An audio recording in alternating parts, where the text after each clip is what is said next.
Kissing you, I have come to the conclusion that America is officially bipolar. Yesterday, we were greeted with the news that the Cleveland Police Department fired the policeman that killed Tamir, 12-year-old Tamir Rice. They fired that policeman because they found out 3 years after the incident that sparked national outrage that he lied on his application. Now, if you are not ambitious enough of a police department to it take you 3 years to look at an application, now how can I expect you to conduct an investigation? So he gets fired for lying on an application. This man belonged to the Independence Police Department. He got kicked out of that academy because, I mean, he was crying on a gun range. He was such a bad police officer, such a bad candidate that his supervising officer said, training officer said that no amount of training could ever make him a viable officer. And then Cleveland hired him. Then 9 months after being on a job, he kills 12-year-old Tamir Rice, breaking every policy. He didn't warn him. He jumped right out and started shooting.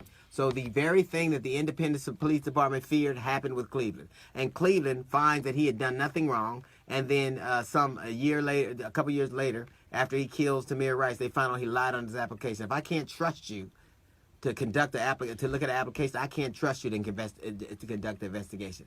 But we got more. They were more angry about him lying than murdering. Colin Kaepernick cannot get a job in the NFL because people are so offended. Now, the NFL, who has taken back people who have murdered people, drunk driving, people who have beaten their wives, I'm glad they did this, but they certainly took back Michael Vick. So you can do all of those things, but if you kneel, we have a problem with it. Now, yesterday, Kathy Griffin had an artistic thing where she had a picture of was holding what looked like a bloodied Trump head, and people got all offended, including some soft ass people on the left. When President Obama had people burned in effigy, and nobody said anything about it, and she was forced to apologize. I don't even know how you could offend the pussy grabber in chief. I don't know how that's possible. This man has offended every single race, group, and ethnic group. And all of a sudden, he can be offended? Here's what I find particularly offensive.